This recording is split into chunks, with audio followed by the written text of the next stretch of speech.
Hola a todos y bienvenido en la mejor cadena del fútbol, Actual Foot. Un petit like pour l'accent, s'il vous plaît, ça fait plaisir. Et puis c'est mérité. Bonjour à toutes et à tous, du coup, bienvenue sur Actual Foot. Aujourd'hui, retour sur la saison blanche du Real Madrid. Du moins, ça y ressemble de plus en plus. Et ça fait longtemps que le Real Madrid, je crois, n'a pas fait de saison blanche. Donc, on va sans plus tarder rentrer dans le vif du sujet. J'ai beaucoup de choses à dire. Premièrement, pour moi, c'était prévisible, tout simplement, cette saison. Déjà depuis l'arrivée de Kylian Mbappé. Alors, encore une fois, c'est assez facile de mettre tout sur Mbappé. Je mets pas tout sur lui. Mais son arrivée a tout chamboulé dans le club. Son arrivée, le Real n'en avait pas besoin du tout. Au contraire, cette arrivée a fait du mal au Real Madrid. Alors certes, Mbappé, il fait sa saison sans être grandiose, il a quand même mis ses buts, il a quand même fait certains bons matchs, voire très bons matchs avec le Real, mais son arrivée a quand même tout chamboulé. Le Real avait besoin en réalité d'un neuf. Et Mbappé, il arrive pour jouer neuf, alors que c'est pas un neuf, tout simplement.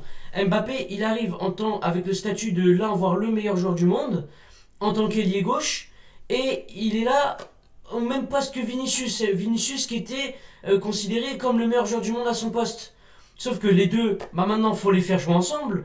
Donc, tu es obligé de mettre Mbappé dans l'axe. Et à côté de ça, tu recrutes un vrai neuf, qui est l'un des plus grands espoirs, si ce n'est le plus grand espoir du football brésilien, Endrick, qui arrive pour jouer numéro 9 au Real, qui aujourd'hui se retrouve barré par un numéro 9 qui n'en est pas un. Bref, je vous ai posé le problème. Endrick, il a 10 minutes par match de temps de jeu, et encore, alors qu'il fait que des bonnes entrées. Par contre, dès qu'il a fait une mauvaise entrée, on passe de 10 à 5 minutes de temps de jeu maximum. La gestion d'Ancelotti est désastreuse. Et c'est pas que de sa faute aussi. Parce que maintenant, il se retrouve empêtré dans un bourbier où il faut faire jouer tout le monde parce que tout le monde a des égos surdimensionnés. Parce que la preuve, je sais pas si vous vous rappelez de l'épisode du début de saison avec Rodrigo qui envoie un message sur son compte Insta qui dit oui, pourquoi vous parlez tout le temps de la triplette Mbappé, Vinicius, Bellingham, moi je suis où là-dedans? Mais ça montre, ça veut tout dire. Ça veut tout dire, le Real Madrid, les joueurs ne se supportent plus entre eux, c'est plus un groupe. C'est plus un groupe. Et je vais finir aussi, en plus, là-dessus, où Bellingham, il est en train de péter les plombs. Du fait qu'aujourd'hui, maintenant, en mettant deux joueurs qui font jamais les retours défensifs, qui sont Mbappé et Vinicius, tu te retrouves avec deux joueurs de moins qui défendent et Bellingham qui se retrouve à essayer de faire le sale boulot et les allers-retours, l'essuie-glace entre le milieu et la défense et l'attaque plutôt.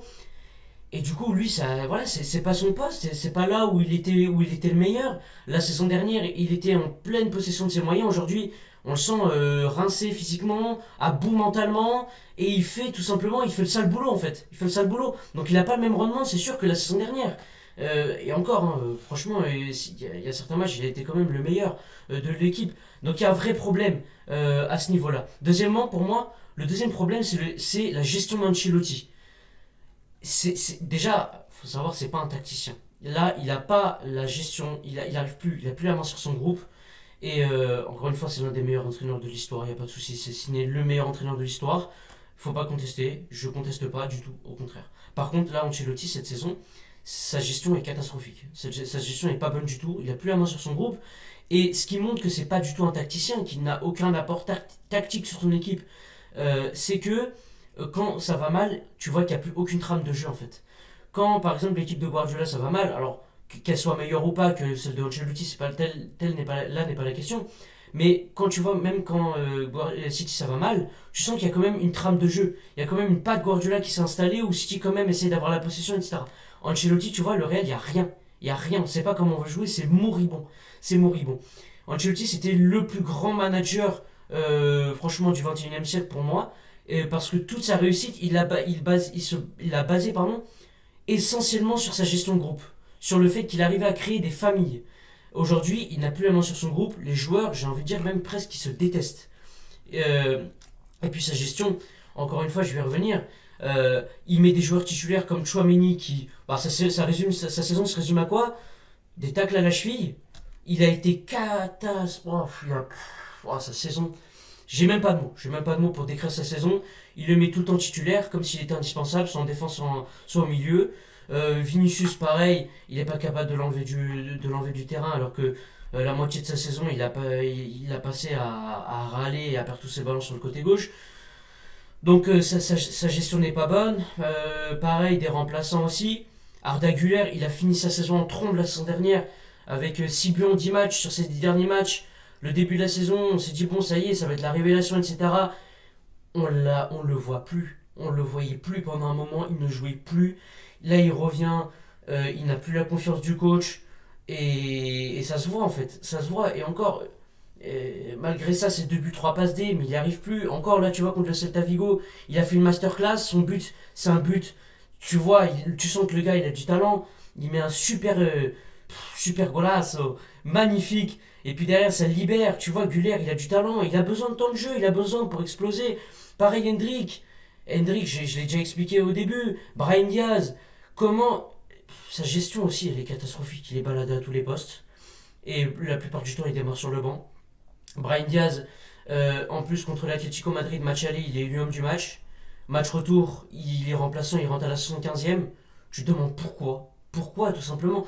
Tout, tout ça, c'est mal géré. Ancelotti, il sait plus gérer son groupe. Parce qu'il y a des joueurs il se dit que c'est pas possible de les enlever, sinon ça va créer un bordel pas possible dans le vestiaire. Si tu enlèves Bellingham, Vinicius, ils vont se dire ouais, pourquoi t'enlèves pas Mbappé alors qu'il est pas bon, mais Mbappé peut pas l'enlever parce qu'il vient d'arriver, parce que Florentino l'a imposé. Bref, c'est un bordel complet au Real Madrid et Ancelotti en est peut-être la victime. La victime en même temps d'être le responsable, tout simplement. Le troisième point pour moi, c'est les blessures. Problèmes physiques, gestion physique qui pose question tout simplement. Pintus, pendant des années, il a fait du très gros travail. Pintus, pour ceux qui ne le savent pas, c'est le préparateur physique du Real Madrid qui a fait du très gros travail pendant des années et des années. Voilà, les joueurs, c'était des machines. Aujourd'hui, contre le Celta Vigo, mis à part l'absence de Rudiger qui est suspendu pendant 6 matchs, t'as Alaba, Militao qui s'est fait les ligaments juste après s'être refait les ligaments, qui sont pas là, en plus de Carvaral, de Camavinga et de Rodrigo, blessés. Tu dis, il y a un problème. Il y a un problème. Donc, et en plus, tu vois, pendant les matchs, tu les vois, dès qu'ils tombent contre une équipe qui met un minimum d'intensité, ils sont perdus. Ils n'y arrivent pas. Ils y arrivent pas. Alors, il y a un semblant de pressing, ils n'y arrivent plus à courir les uns pour les autres, ça court pas tout simplement.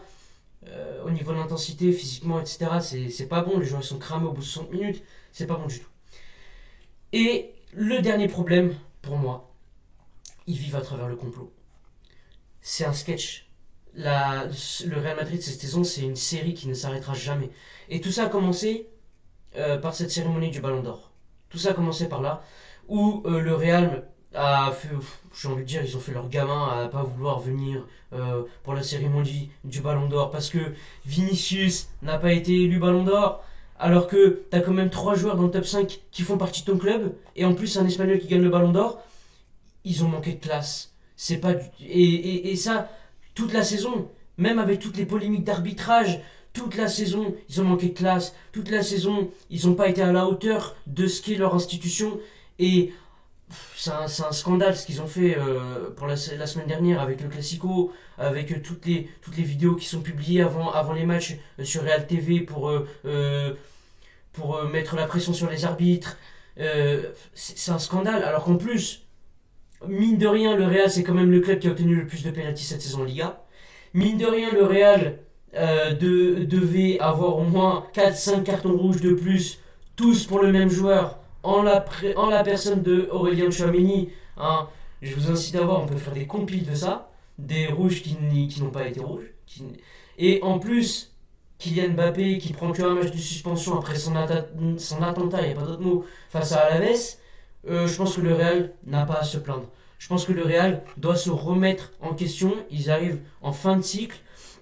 Et si ça ne change pas la saison dernière, que ce soit Xabi Alonso ou un autre qui reprenne les rênes du Real Madrid la saison prochaine, je pense qu'on ne peut pas continuer comme ça. Il n'y aura pas de recette miracle. Il faut changer les effectifs, prête les joueurs que tu vas pas utiliser, fais partir les joueurs qui posent problème à ton vestiaire, Rudiger, Vinicius, mais tu peux pas continuer comme ça. C'est pas possible. Voilà, j'ai donné mon avis sur le sujet. N'hésitez pas à donner le vôtre dans les commentaires. Et je vous dis à très vite pour une prochaine vidéo sur Actual Foot. Salut.